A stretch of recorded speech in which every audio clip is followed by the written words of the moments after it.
welcome everybody. Nice to have you all. Nice to have the new streaming platform. So we are now being streamed directly onto Facebook and onto YouTube. So you can go to the SA International Ballet Competition's Facebook page and to the SA International Ballet Competition, SAIBC, on YouTube. And you can view it there, and you can share on, and you can get as many people to join us. You can also post your questions, and we will put them to our panelists. And so this is the second one of the insider conversation chats that we are having with the South African International Ballet Competition. And as I posted yesterday, I'm calling it the AAA conversation, because we have Ashley Bowder from New York City Ballet. Hello, Ashley. Hello. We have Angela Malan, South African ballerina. And then we have Mr. Andile Ndlovu, who's South African, but he is now residing, as many of you know, in Washington with the Washington Ballet.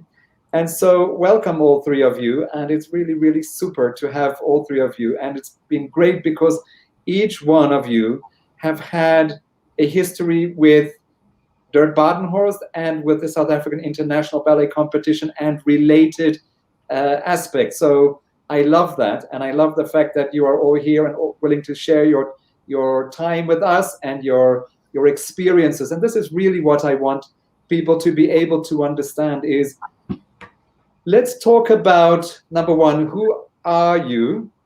Because, so often we assume that people know who you are. And so we will do that. And then we will also talk about, what do you think in that first one? So when we're talking to you, and I'm going to go to Ashley and then Angela and then Andile. Once you are talking about yourself, what do you think is it that made you become who you are today and got you to where you are today? We will then go back and explore different things and things. But let's just start with those two basic background questions. Ashley. Okay. Well, first, I'm a principal dancer with New York City Ballet. I've been in this company for 20 years. So since I was basically a baby, I've grown up in that company. As far as who I am, I started my own arts collaborative 6 years ago called Ashley Bowder Project to tackle the questions of gender equality, diversity, and inclusion within leadership roles, creative leadership roles like choreographers and composers. So I've been working towards that for the past 6 years of trying to level the playing field for women, for people of color, for people who don't, identify as a gender or who are on another spectrum, LGBTQ+. So that's basically one of the major cornerstones of things that I think need to change in the ballet world. Most recently in that endeavor, I just had a children's book that came out actually 2 days ago that is based on diversity and inclusion in young dancers. It's called Welcome to Ballet School. And in it, there's 5 students. They all look different. The boys sometimes wear tutus. The girls sometimes wear tunics. They can pretty much be whatever they want in it. So that's core to who I am and my mission in the ballet world. How I got here, I think, is stubbornness. If anybody told me that I couldn't do something, I made it my mission to prove them wrong from a very young age. And I think I always just believed when I was young that I would be here, and I wanted to make a difference. I wanted to be a famous ballerina, and I didn't stop until I got there. I'm still not stopping. That's super. Absolutely great. And it's that tenacity and that dedication and perseverance that made you land up in South Africa, of which we will talk in a moment. Ange, you. Well, actually, I don't even want to go after that, Ashley. But just, I am just a South African ballerina. I am actually also a ambassador for gender-based violence here in South Africa, which is really also an incredible thing. I teach yoga on a weekly basis for this gender-based violence group. called Sprint for Her South Africa. But I'm South African, and I left when I was very young. I went to Italy, and then I was with the National Ballet of Canada for 6 years. And then I made my way back to South Africa. It was just after the inauguration when Nelson Mandela took over. And I just found that the energy here in South Africa was so remarkable.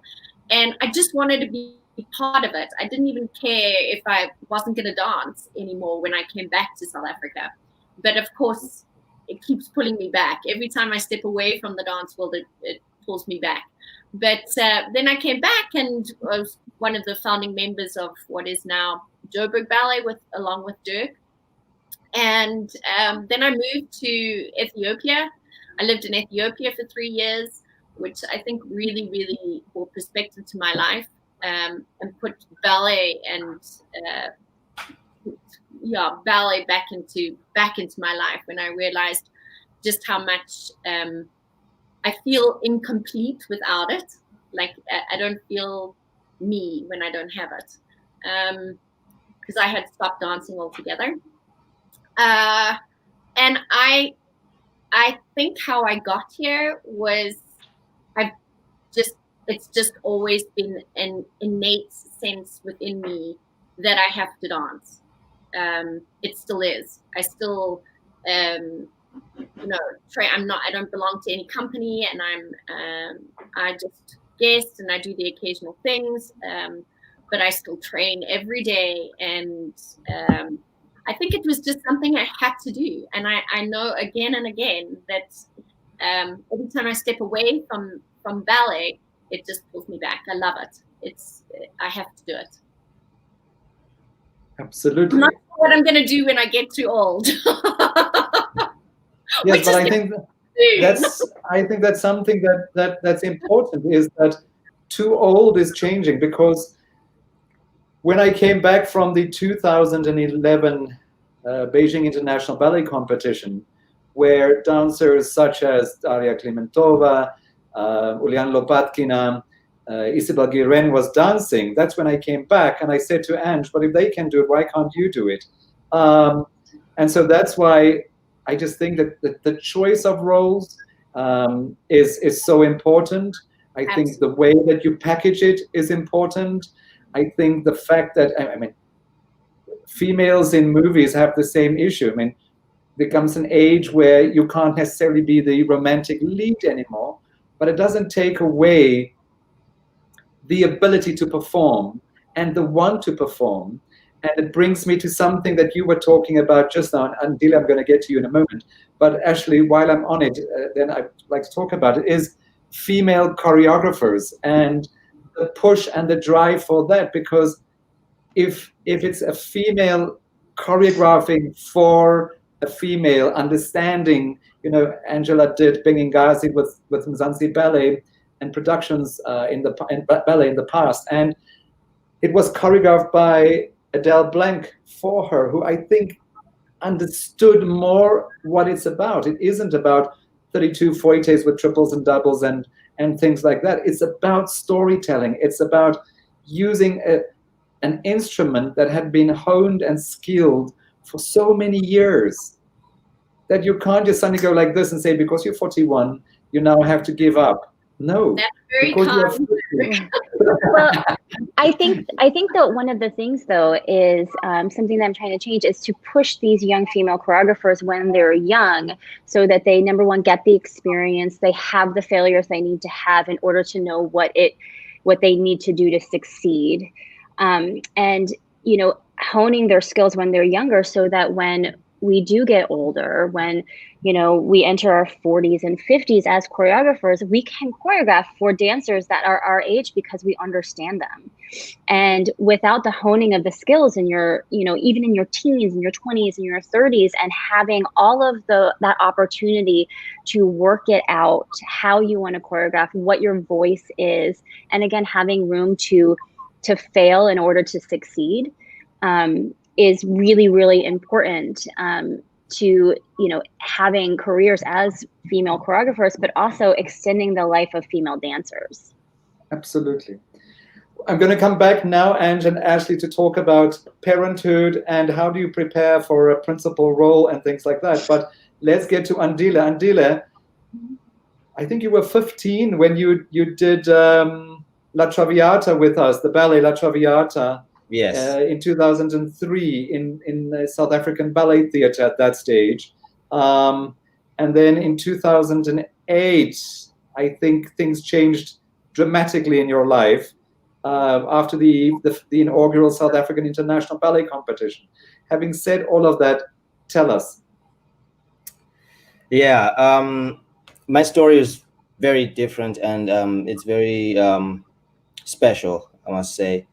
Never really looked at it in a way of retrospect, but when I go back, when Dirk says La Traviata, yes, that was the time of exploration, if I wanted to be a ballet dancer or not. Actually, I was just doing it because it's something that kept me busy. But as time went on, I got better at ballet, and I had more people supporting me and trying to get me to the next level, to the next place. And I think that's when I really started to concentrate more on it. And came 2008, that was another time when I was deciding either I am gonna do this or stop. And that's when I went to the competition just to give it one more try to see if this is really what I wanted. And so when I did that, things changed dramatically, and I got a scholarship to Washington Ballet and Dance Theater of Harlem, but I chose the Washington Ballet at that time. I just made a choice. I didn't think twice. I think I just wanted something that was going to push me, something that I know that I will have to work very hard for and have to attain. And in order to attain it, I have to be so dedicated in it as well. But the first thing was that scared me was to move to America without anybody else, just by myself. I just had a friend with me, but that was this. It's not the same. And so when I had just myself, things were different. Things were not as smooth as I thought they would be. But yes, training and everything that I got and experience was more than money can buy, and more than what I could have ever thought of. So here I am, and I'm in Washington, and I've been involved in many projects, collaborated with a lot of people, part of BBB family, Ballet Beyond Borders. Um, I won that competition back in 2015, and after that, I became a cultural diversity or diplomacy team that talks about diplomacy all around the world, and how dancers from Africa, Nigeria, India, of all types of cultures and dances, and musicians, how they can all come together to create a more holistic world of art. So I've been involved in a lot of things. I don't think I can name all of them right now. So thanks for that. Good. So let's talk the journey a bit. You arrive at New York City. You were at the school, weren't you, Ashley, first? Yes, I went to the summer program on full scholarship, was invited for the year program on full scholarship. And then right after, we do like a workshop performance at the end, sort of a graduation show for the people who are going to be leaving. And right after that, I got my apprenticeship. I found out I got my apprenticeship actually the day of that last performance. And then I started 4 days later. That's incredible. And then now you're at this doorstep of this incredible institution. Take us inside. How, what, talk some of the tough, but also talk some of the nice. We don't want to scare everybody off completely, but we also want people to understand realistically, what does it take? You know, sometimes a director says yes or no, and I want people to always understand that when a director says no, it's because it's that director's perspective. And that director is there because that director has a perspective, but it doesn't mean it's no for always or forever. It's that director's perspective. And so your inside journey. Yeah. Well, I I started as an apprentice, and the first thing that I did, because every summer New York City Ballet goes to Saratoga, New York, for a little residency, not this summer, obviously. I was there. There were a 3-week residency. The apprentices, there were a few of us. We were only supposed to be there for a week, and then there were some injuries, so they asked a couple of us to stay. A friend of mine, Glenn Keenan, who is now a repertory director at New York City Ballet. She and I were asked to stay, and then we also got asked to go on the tour to Scotland and Japan. So for me, at the age of 16, I was like, this is incredible. So that is like one of the really cool things, was I just kind of got swept along on this journey, and, you know, got all of this world experience that I didn't even foresee having at that point. And it was a lot. You know, it's class every day, it's rehearsals all day long, it's the performances. And I have to say, I grew up, before I came to SAB, at a school that I took 18 ballet classes a week, which sounds insane, but it really prepared me for what company life was like, the amount of workload. So I'm really thankful that Central Pennsylvania Youth Ballet did that for me. And that I spent very little time at SAB, because their schedule is a lot lighter. There's so many students and only so many studios and hours in the day to schedule all of those students for classes. But I almost immediately in the company, I started getting big roles and really big opportunities. So that part was awesome. You know, I got to do Firebird when I was 17 years old. I got to do Dewdrop in the Nutcracker when I was 17. And I started getting all of these really fun, challenging parts. At the same time, it didn't make me very popular in the dressing room with my colleagues. So I experienced a lot of sort of, I would say, lonely moments, not exactly making a lot of friends. I also didn't rehearse, because I was doing all of those things. I didn't really rehearse with my friends as much as they all rehearsed together, because sometimes when they were in the corps, I was doing the principal role in that ballet. So that was a few years of that, where I really, realistically, I would say one of the biggest pieces of advice I have for young dancers getting into any company is make outside friends. It's very easy in the ballet culture to be so very insulated in your company. You work all day long. And at New York City Ballet, we do class at 10:30 in the morning. We rehearse all day, and our shows get out at 10 or 10:30 at night if you're in the last piece. And for a lot of young dancers who are in the corps, and you're in almost every ballet, that's a reality for weeks and weeks and weeks at a time. So it's really important to try to diversify your friend group and go out in your town or city and meet people who do other things. It gives you more perspective on life. It gives you an out when you need a break from the ballet world, because that's always going to be a reality. At some point, we're all going to need a break.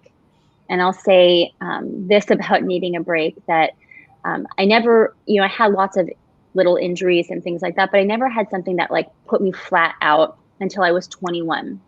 I had already made it to principal, no, I was 22.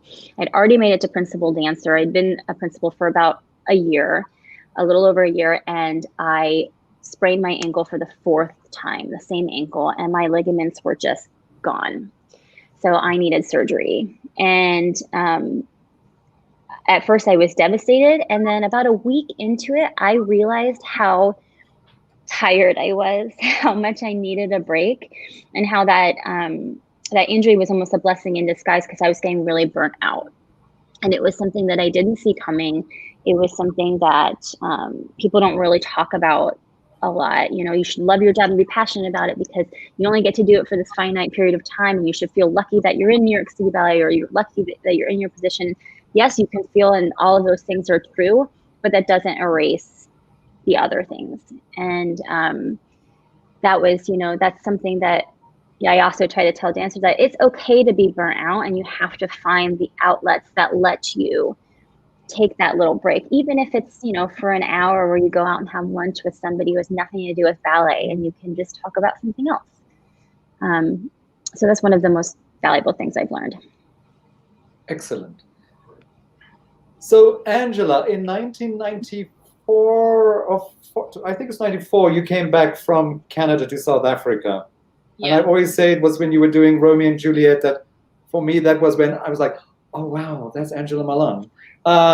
So you had a different journey from Ashley, because you left South Africa, you left where you were from to go and pursue this sickness, this disease, this thing called passion and love for ballet, which is, I think, one of the worst things you can get. If it gets you, it never lets you go. And it's a hard thing. It's really, really a hard thing. It's not just something that you can hit a switch and it's gone. It's all consuming. It has an impact on every aspect of your life.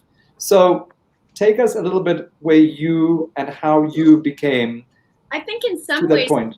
it's quite similar to Ashley, because I joined National Ballet of Canada when I was 16 as well. So I had just left.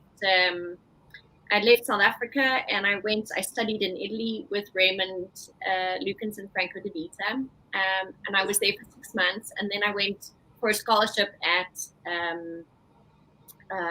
National Ballet of Canada to the school. And then I went in, they asked if I would come and apprentice, and I was apprenticing for like 3 weeks or something, and somebody also got injured and left the company last minute, and I, exactly the same, was also whipped off on with the company on a worldwide tour, and I had got the job over somebody else who had been in an apprentice for nearly 2 years, and they were hoping that, you know, she would get the job. And then when I got the job, it made me not so popular. So now I was also a little girl, because South Africa, a 16-year-old South African is quite different to a 16 or 17-year-old American, I think, and European. I mean, a very sheltered life, especially in those times, in those days. Yeah, so when I joined the company, I wasn't very popular. I was almost, I was the same thing, left aside for the longest time. And I started to make friends, actually friends that were older dancers, because not people my age, like the ladies and the gentlemen that had been in the company and were like 24, 25, because I found that the people that I was friends with weren't the people that were my age at that time. We weren't friendly at all. But they've grown. Those relationships that I made eventually with the girls my age are so strong, and now years down the line, we're still completely in contact, and I still have a very strong bond with them. I also did very well from young. From 17, I was also doing soloist roles, and I was that person that used to go to the ballet mistress or the artistic director and ask if I could just learn at the back of the room, if I could just be there. And inevitably, I would end up either being opening night or getting some performances. And eventually became such a thing that if my name was in brackets on the cast list, everybody before the bracket name was concerned that they were going to get injured. So because I just, they would inevitably get injured, and I would make my way from the bottom of the list to the top of the list and be on opening night. So I think it's really important for you as a dancer to, if it's something you want, go. What's wrong with going and asking? The worst they can say is no, you can't. I mean, I'm not going to go it wasn't like I went in and asked if I could do, the principal role. It was just like soloist or demi-soloist things that I was asking, that I could just, come and be in the back of the room. And inevitably it ended up, I was actually lying in Don Q, and Don Q, we don't do much in the quarter ballet, and for the dryad scene. and I had like my shoes were so soft, and I was lying like this, and all of a sudden because it was our final dress rehearsal, over the intercom they said, Angela, can you do Queen of the Dryads? And I was like me? And they're like, yes, can you do Queen of the Dryads now, because so and so has hurt herself. So it was final dress, and I'm in the softest shoes ever. But I got up and I was like, I'm here. I've got to make it or break it. And I ended up doing opening night. So, I think you've got to go with your gut feeling, and like you say, you need tenacity. You have to. Absolutely. Andile, so you arrived in Washington, young, fresh, new, bright-eyed and bushy-tailed, but it wasn't easy. It really certainly wasn't easy. And you had to work quite hard to be getting to where you got. So what drives you? What makes you not give up in those hard times? So it's different from saying, okay, I went through these steps, and it's different from saying I'm tenacious. It's there's something else, I think, that all three of you probably have in common, and probably all four of us in many ways. I was never the principal dancer, but there's something that I think drives us differently from other people that makes you just tick past everybody and keeps you ticking to keep on going. Because surely there are times, like you said, Ashley, when you got injured, that was actually a blessing in disguise, because it gave you that opportunity, a valid opportunity to say, okay, hang on, I'm a little bit tired. I need to go. But so there's something, I believe, that causes that drive. What do you think it is, Andile? I just believe that anything you put your mind to, you will do. Okay, that's number one. We all know that, or maybe cliche, but I believe that every day you wake up. Every day I woke up since I was 19 years old when I arrived in the US. I said I'm going to make a difference today. So if you wake up with that, with those words in your mouth, saying it out loud, saying I'm going to make a difference today, no matter what happened yesterday, no matter what's going to happen in the future, by doing that, you already shifting your mentality towards a positive day, no matter what happens. And it's not about that you ignore all the bad things people say, the way you're treated. Some people are really treated badly, but they become, amazing dancers or artists, and they actually, they don't listen to the noise, for lack of a better word. So whenever your friends or anyone that is in your circle, or that does not, or let's just say who's jealous, you do not listen to all of that, and you funnel out the noise. Because going back to having words of affirmation, is that it helps you to be positive every single day. And also what I did was having an end goal. An end goal is 10 years, 15 years, 20 years.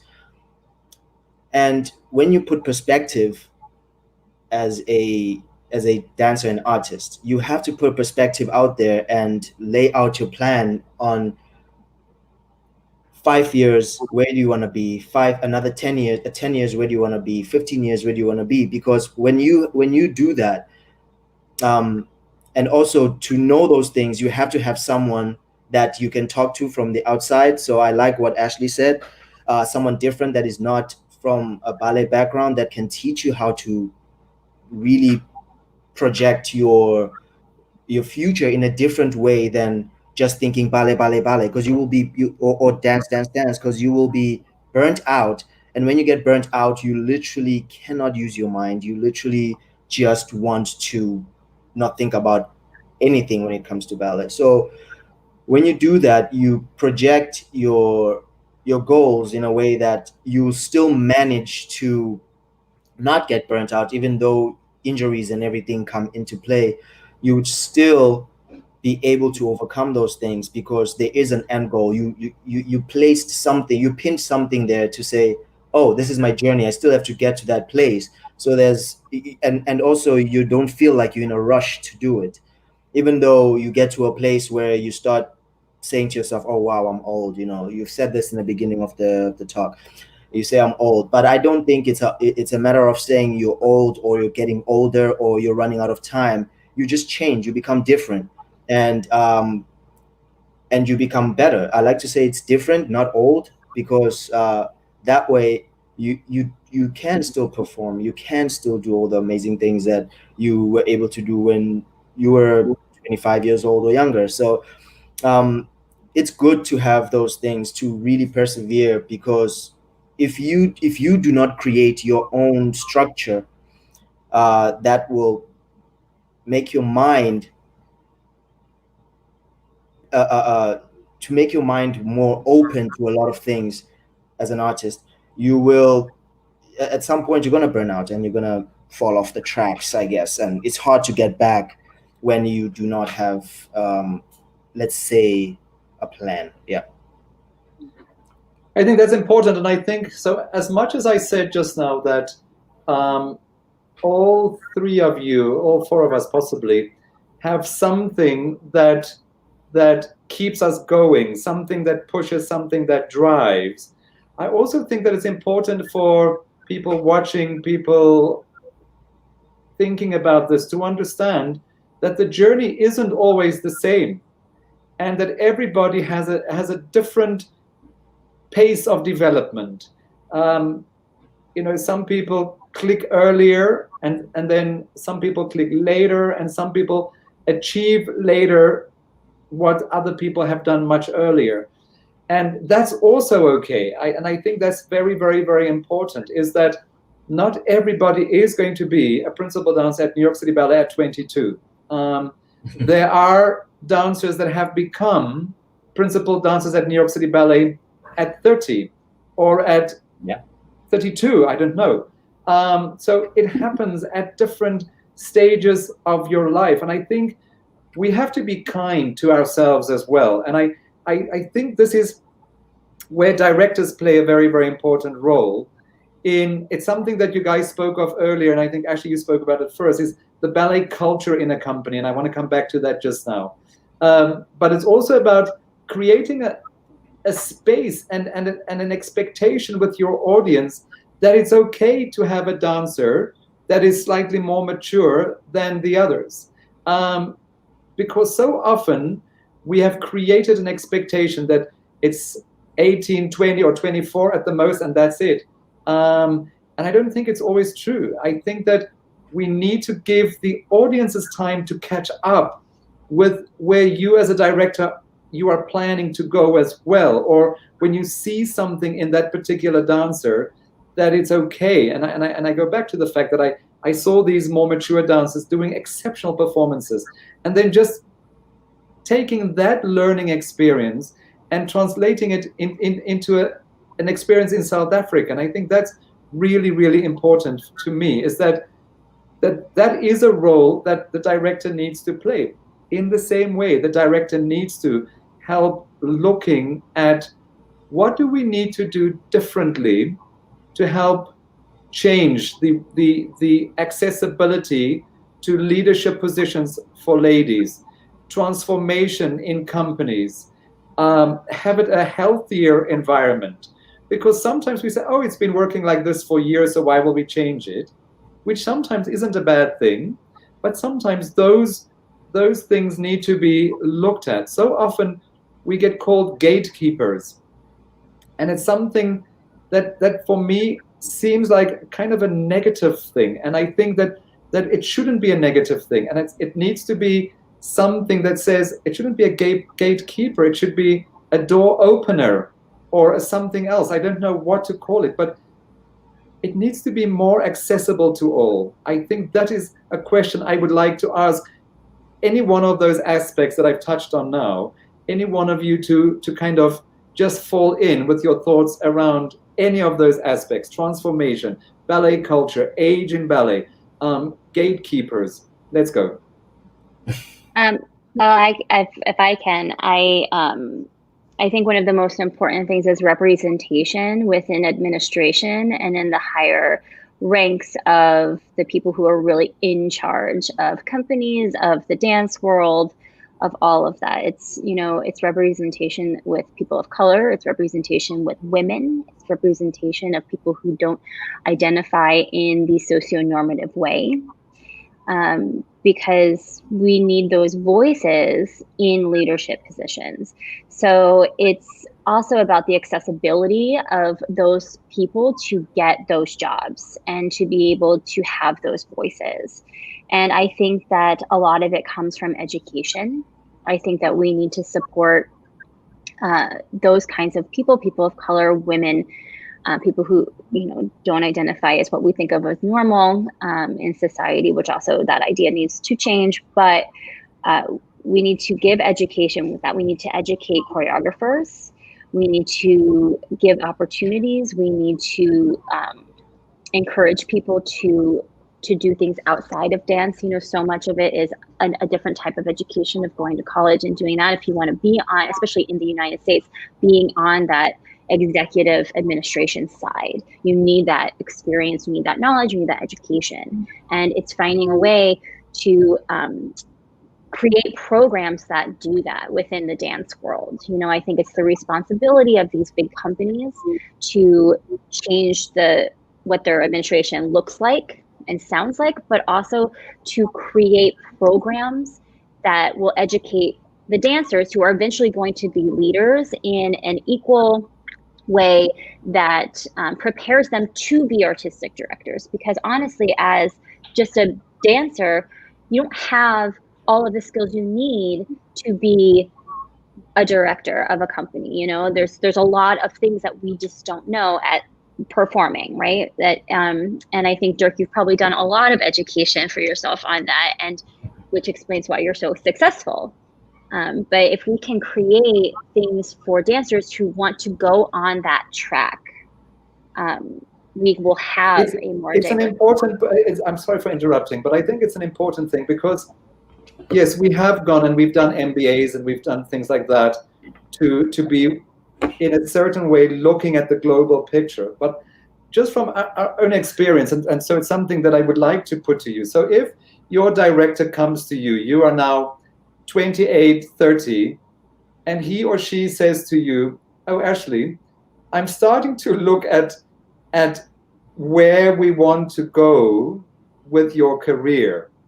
Some dancers in the past had taken it so personal and thought that we were wanting to kind of move them out of the theater, off the stage, and it wasn't that at all. And it probably might have been the wording or the packaging, and I so often talk about that, but it needs to be done. And maybe, as I say, maybe there's a lesson in it for myself, but it needs to be done possibly a little bit more sensitively in getting the message across. No, it's not getting rid of you from the stage. It's actually getting you to use that stage experience and transition you into something that in the next 5 to 10, 15 years will make you so much better suited to take over the running of a company or an educational program or a development program or the teaching something.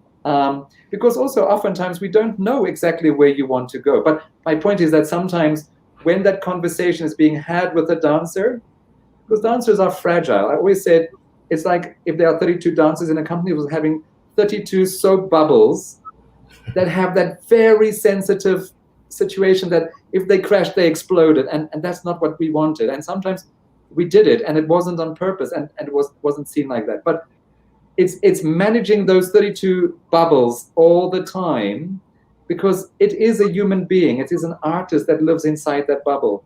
And it's strengthening that bubble so that that bubble in the end becomes a great leader in whatever aspect of the company or outside of the company they choose to transition to. But yeah, so if if somebody came to you and said to you, oh, Ashley, let's talk about the next 5 to 10 years and let's start getting you into a university, your first reaction would be what? For me, I would be like, oh yeah, let's do that. But I do understand that like feeling of being pushed aside. And I think there are a couple ways we can solve that problem. Number one is that directors can be much more one-on-one with their dancers and much more communicative. I think that if we open up the lines of communication and maintain them individually, always checking in with dancers individually and getting to know them on that level is very helpful. Having creating a program that is designed to do that, or creating some sort of channel that is designed to funnel dancers into the university or the education to become something bigger within the dance world is very important. And having that be voluntary so that it's open to everyone, but then also at the same time, because you've had this individual experience with each of your dancers, you understand who, number one, is capable of doing that, and number two, has the drive to do that. So I think in those two ways to combine together, we can hopefully avoid sensitive situations. Obviously, you're not going to avoid them altogether. And you can equate it to things like, you know, weight loss conversations with dancers are very, very sticky, and it's really hard to say the right thing, you know? Like I've been told, like, you know, you're gonna get these big roles, so you might just want to lose a few pounds because that's what the director likes you to look like. And I was like, in my head, I went, oh, they think I'm fat. And no, they never said that. So you're never going to be able to avoid the sensitivity of certain people in certain respects, especially if, you know, you approach a ballerina who's around 40 and is really like watching our technique decline, or thinking that it is, or being scared that it is, and that other people see it, and, you know, how long do we have left? So you're never going to avoid things like that, but there are definite ways to do it so it doesn't seem like you're singling someone out or you're pushing them aside. And number one, communication, and setting up channels or programs to make that accessible to anybody who actually wants that. That sounds like a good idea. Can I ask a question here? Why do you think we don't have, not we, like internationally, there are so few female directors? And there's some female directors doing amazing jobs, you know, and a lot of female directors have really, really put their companies back on the map. And you think I wonder why. Wonder what it is. Is it because of the family orientation, the fact that, you know, that we get taken away maybe for our families, and the idea is that we cannot commit to running a company while you're having a family? I don't know, like why it's an interesting question, because the other day I was speaking to somebody else, and we had the conversation as to quite a number of companies were started by females. Dutch National Ballet, Washington Ballet, the Royal Ballet in London, and many other companies. And so often it is started at first by somebody at that stage. Now, I also remember it is a few years back, that at that stage, it was started by somebody that had the financial backing oftentimes of a husband. And then at some stage, it became an earning job, and then it changed. But that's not answering your question, I'm sure. But it kind of is something. But then in a similar forum, we were also talking about the fact that so often somebody becomes a director of a company, and very little had been done to create a artistic director's school, if that makes sense.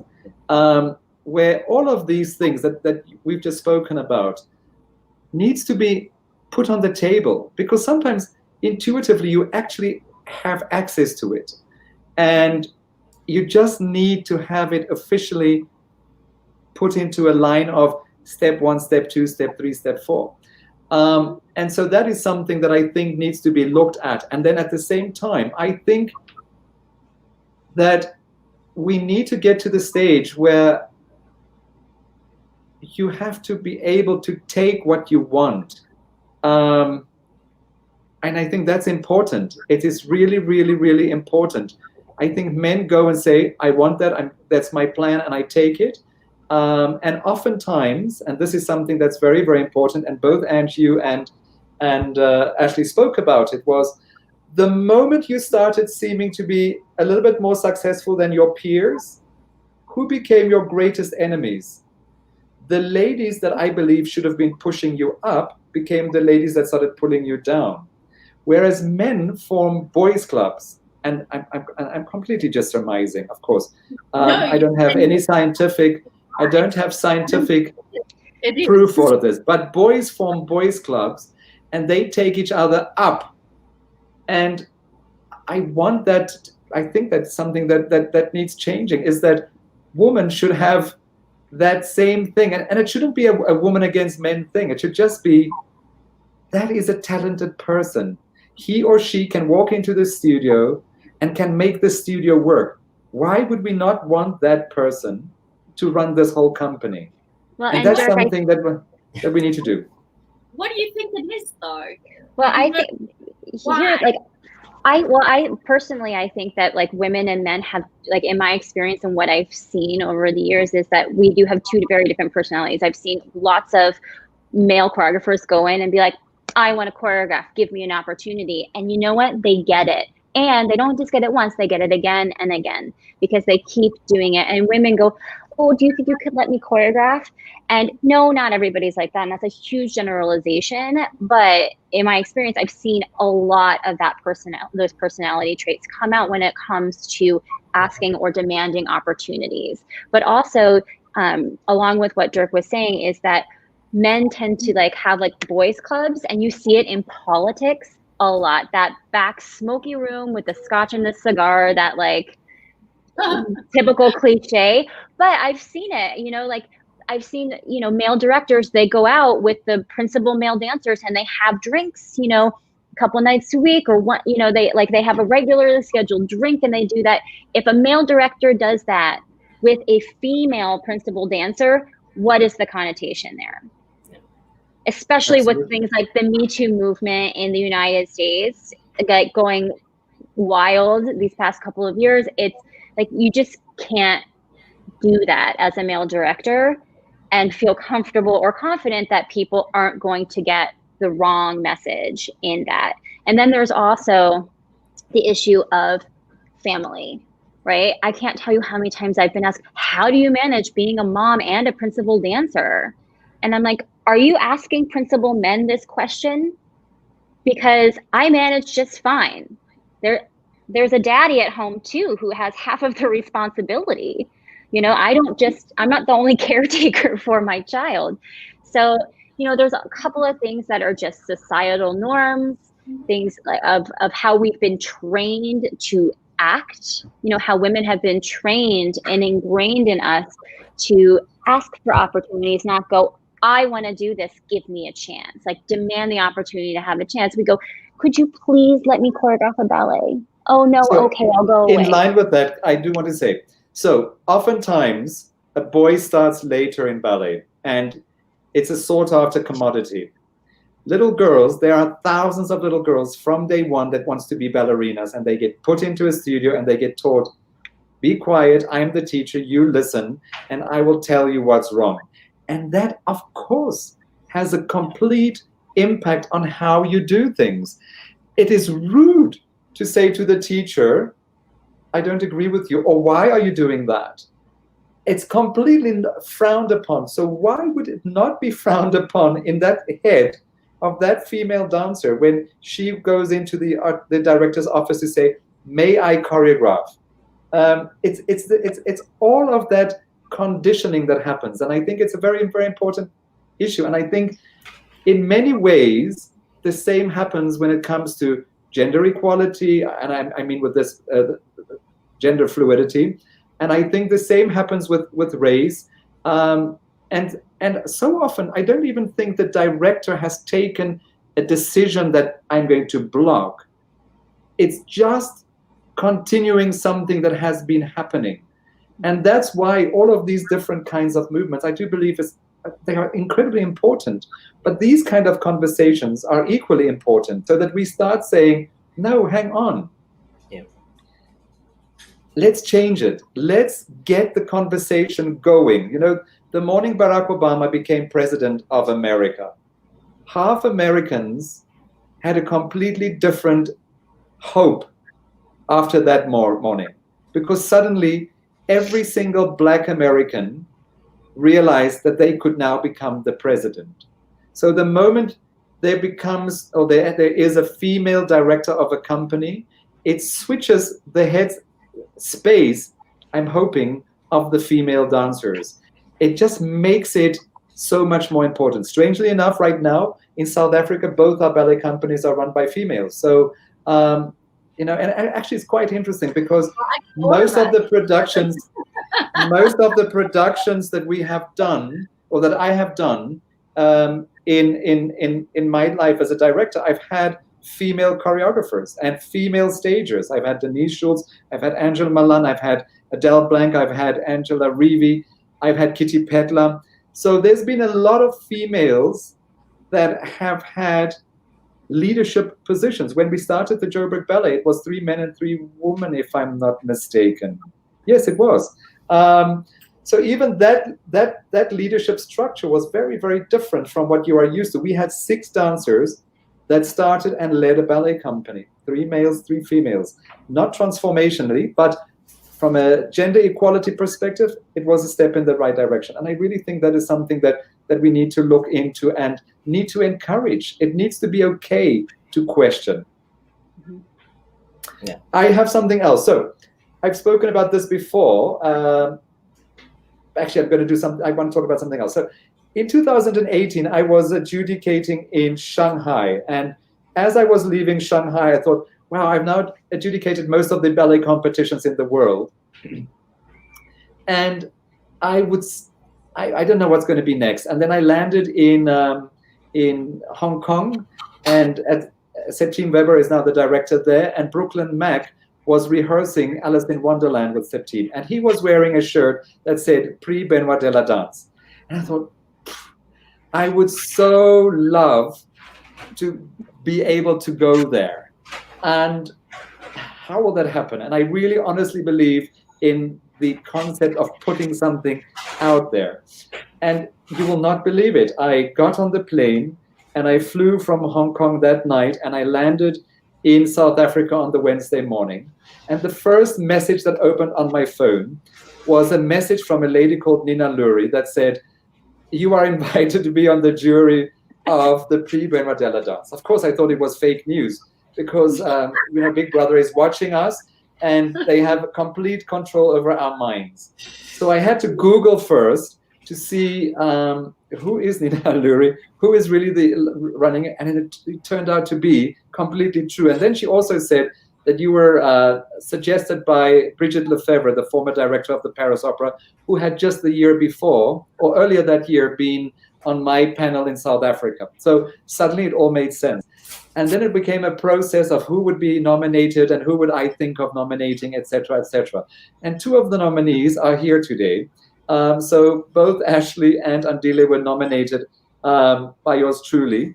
And it was an incredible experience. And for me to have gone to the Bolshoi and actually walk on the stage and see your photo on the stage, I didn't even dance. Tell me, Andile first and then Ashley, about the Prix Benoit de la Danse, your experience. I just thought it was amazing.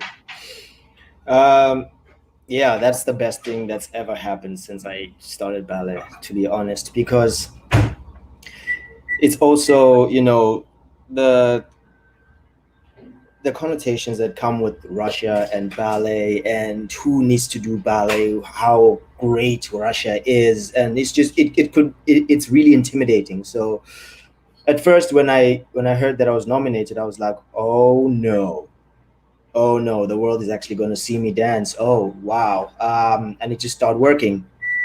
So already I was intimidated by that. So, and then when I got to Russia, actually, there were a lot of people that were friendly, and I got to the hotel and I got to go to the theater, and it was so cool how friendly everyone was and how they just asked me what would you like? Do you like a studio? Would you like to do class? What do you know? And I was like, man, this place is amazing. It's totally something that I did not think would be, and so it was just such an amazing experience, and got to meet all these amazing dancers from the past that used to dance at the Bolshoi, that are currently dancing at the Bolshoi, big names.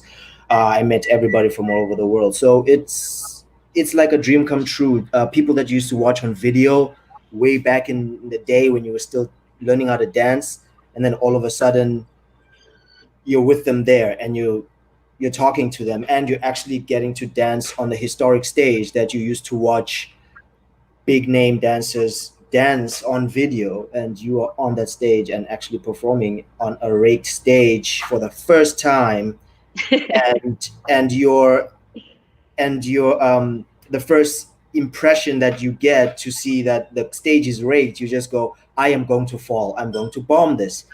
That's what was going on in my head. And so the thing was, I just need more time on stage. I just need more. No, sir, you have only 15 minutes to 20 minutes, and that's all you get. Well, And great. you did South Africa proud, my friend. You were exquisite. Well done, well done.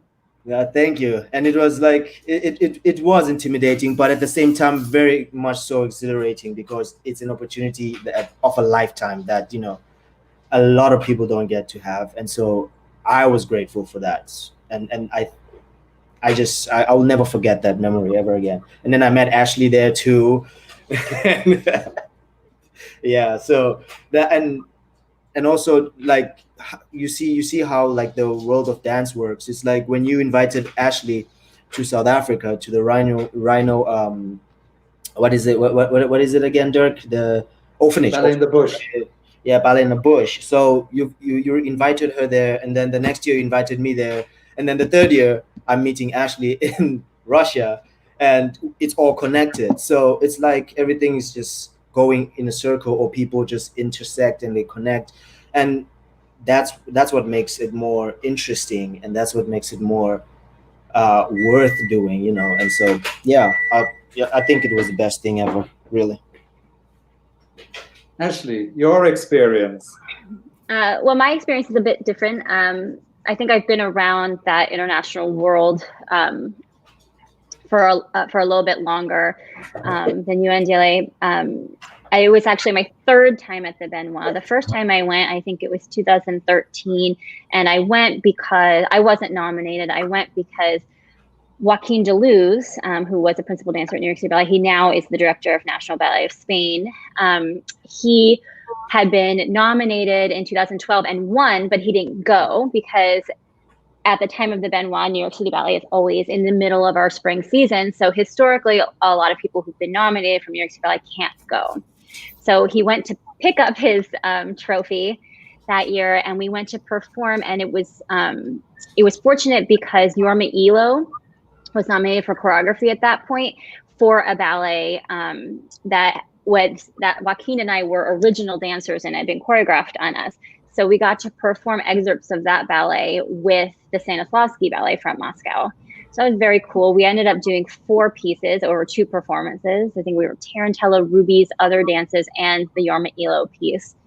And I thought, oh, that's it. That's like, I got to experience this. I got to see all of these incredible dancers, some of which I knew from other galas, others I'm meeting for the first time, and just like going, oh my gosh. And it was like, I thought that was my big opportunity. I got to perform on the Bolshoi stage. And then the next year in 2014, I got nominated by Carla Fracci. And I went and I got to perform again. And that year I performed with Semyon Chudin, who was one of the newest big stars of the Bolshoi, which was also a dream come true. And I got to do Tchaikovsky Pas de Deux and La Sylphide, the second act Pas de Deux with him. And then a few years later, Dirk, you nominated me again, and I was so excited, and I was convinced. I was like, I'm just going to go. It's going to be my last time there. I'm just going to have fun. And when we were sitting on the stage and they were announcing the winners, they said my name, and I froze because I was like, I didn't hear that right. and Eliza Cabrera, who was sitting next to me, who also won the same, we shared the award, had to nudge me to get up because I was pretty sure that I was hearing things.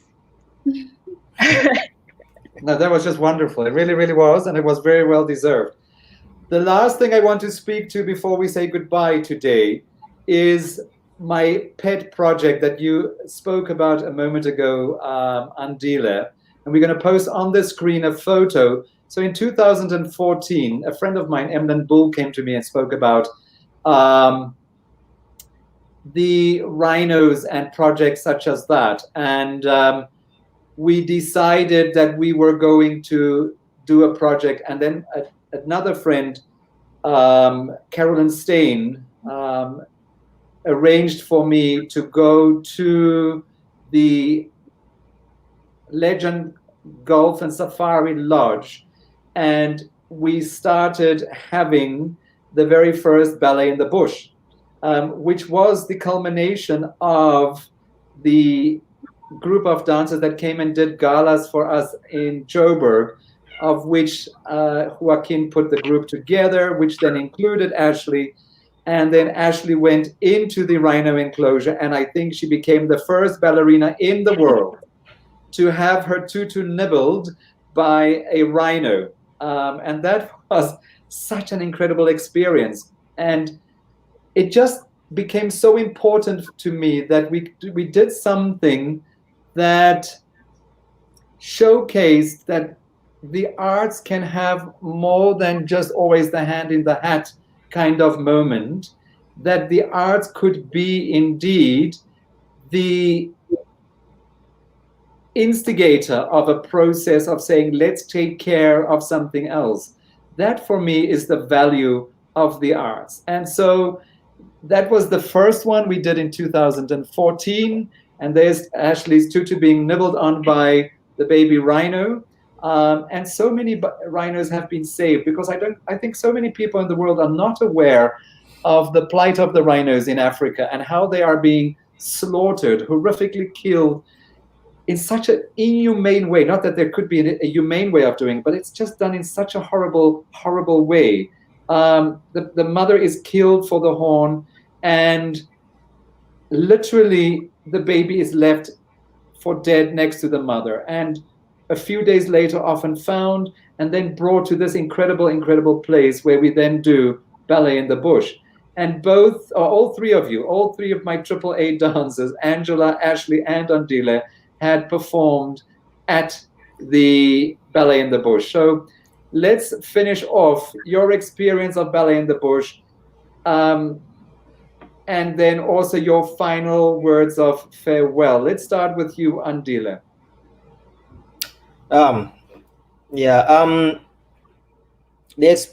My experience of Ballet in the Bush, I must say, was quite amazing. First of all, to do something for a cause, which is, as a South African, I do understand what that is like and what that's about.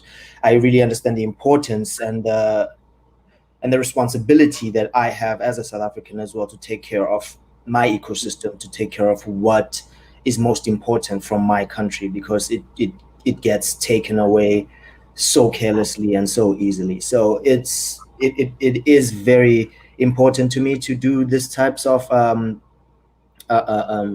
events and like this initiative. And so it is great for us as artists to really lend a hand or help out, and to give back also to our country when we can, because that's very, very important as Africans or South Africans. So I want to leave this here with not one of those inspirational things, but I want to say, the world of dance is different and it's changing, and it is going to change more so rapidly from now on. And so we should embrace each other, make sure that we have a bit of humanity in us to move forward in the new dance world that is about to happen, because there is so much more there's so much more that we can offer. There is so much more happening in Africa. There is so much more happening in South Africa and in the world, and in a lot of things that I learned here in America that people are starting to be aware of and are not, to say, blind anymore to what it's been, and systems are shifting and people are trying to help or be part of a movement that is happening now when it comes to people of color and brown people and diverse cultures. So it is very, very important that we keep in mind that our culture of ballet will be there. It will not change, but it will really help to see it in a different eye now. It's going to be seen in a different eye, and we have to be aware and be prepared for that to happen, and also prepare our colleagues, our friends, our donors, our people of interest, I guess, that want to do it, to be ready to see what art and what ballet and what the world of performing arts is going to do in our world from now on, because a lot of artists are getting up, standing up, seeing it for what it is, and trying to make it more, to make it very important, for people to see it. So, yeah, I think so. Maybe I've left something out, but that's where I am right now. Thank you, Andile. And thanks for always being willing to give back to South Africa, to come back and perform in galas, in performances, in teaching, coming to be part of the Ballet in the Bush concept as well. So it's so important. The role models that we create is so important. And you are indeed a magnificent role model. Angela. I have to say that dancing for a cause is the most incredible thing. It is, I don't know, when you put aside the ballet and you look at what you can do with the ballet, it's amazing. Raymond Lukens just said recently, he said, ballet is not important. People are important. Ballet becomes important when you positively, in some way, use that movement or that thing to affect people's lives and livelihoods. That's when ballet becomes important. When you make it, when it's about the people and not about the ballet. And I've done a number of galas in Ethiopia to raise money for starving children, and those performances in the worst situations on a horrendous stage, and you know that by doing the show and just doing it with passion and love is going to feed 200 kids for a year, it just makes it all worthwhile. And the same thing, like to go to the bush and to dance to the rhinos and the livelihood of those rhinos, it's amazing. It's like such a special occasion to go there and just dance. It's so seldom you get the opportunity to be in a place and or in an environment where you can just let go and dance and enjoy. So thanks, Dirk, for that. And to dance for a cause, I think is the best thing ever. Absolutely. Thank you very much, Ange. And thanks for inspiring so many young ballerinas in South Africa and in the rest of Africa, because I think having the two of you here, it's such an important function to be an inspiration for what is so often referred to as the forgotten continent. Toriso spoke so well when he was on before, and we have such an important role to fulfill in finding the future talent all over Africa and sharing it with the world. So thank you for that. Keep up the good work. Good luck with the exams and with the classes, with the course that you are doing. And I'm looking forward to seeing where it's all leading you. Ashley. Yeah, I think I'm going to echo everyone else's words that dancing for a cause is really one of the ultimate pleasures that we can do with this passion and gift that we have in ballet. Causes like the Rhino Orphanage, causes like raising money for cancer and things like that. There's so many organizations out there that hold these galas it's just really important to participate, to support and do all of that.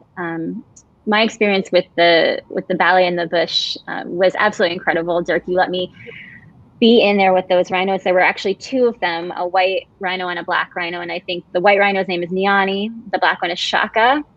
And there was one point actually where, more photographers were coming to take pictures and the rhinos were getting a little restless. And keep in mind, they're 400 pounds. So if they step on your foot, that they started to get nervous, the baby rhinos. And I count myself as a pretty good animal person. And they started to come towards me and kind of backed me up against one of the buildings, and they couldn't open the gate to get me out because the rhinos were blocking it. So we had been told before, don't touch them on the head, like touch them from the side. And they were just two right in front of me. And my arms aren't long enough to touch them on the sides. So I was talking to them very gently in a little baby voice, and I put my hand on each of their heads, and I just kind of slowly walked backwards till they were out of my way. They opened the door, and I very calmly made my exit out of there, which it was like a very amazing experience. They actually have little tiny hairs on them. They don't feel like you think they would. They're kind of soft. But after that, a fun thing is that the group of dancers that we had, that Dirk had invited and Joaquin had put together, we all pulled our money together and we adopted Niani, that little white rhino that's nibbling on my tutu. We actually adopted her for a full year and paid for her expenses. We all pulled together. And so that was something that we just, we felt was something that we wanted to do. And we were there and we had the opportunity, and we're like, all right, this rhino, she's ours. That's our rhino. She ate half my tutu, she's mine. Absolutely.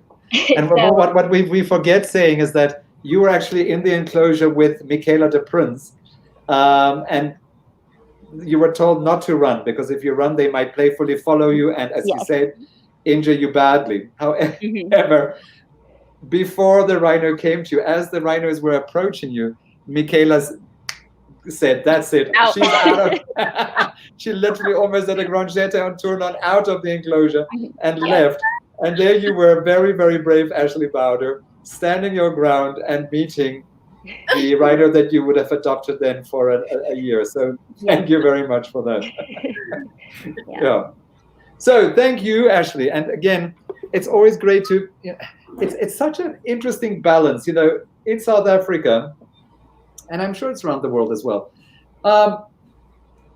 When you bring a foreigner, people say, our South African dance is not good enough. If you don't bring an international dancer, people say, oh, we'll be bored with what we've got. So that balance is something that I had to balance most of my artistic director kind of life that I've had. But every single dancer that I have brought to South Africa has given something back and had a role to play in the bigger picture. And that's why, for me, it's always been worthwhile to invite dancers. And I've always been so, like with these conversations, so happy to have been able to, and lucky to have been able to bring together some amazing people for these kind of conversations, these kind of galas, these kind of shows.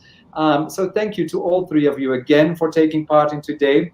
I would like to just tell everybody that for the next 3 or 4 weeks, our sessions will change to 7 o'clock at night South African time, because we will be talking to some people on the American West Coast as well. So it becomes easier for them to be awake. And hopefully some of the South African teachers will have finished teaching so that they can watch, and the European teachers, because it really is great that people are starting to get back into their studios, back to exercising. I know in America at the moment, a lot of companies are still on your summer vacation. So that's really, really wonderful that you guys can have that and hopefully rest your minds and relax your minds, because I keep on saying this: relax, reflect, and renew with respect, because that is so important. These are really, really strange times that we live in. And I would really, really urge everybody to kind of think about that and to give yourself time to get used to where we are at. before we just jump into things and do things. So thank you very much.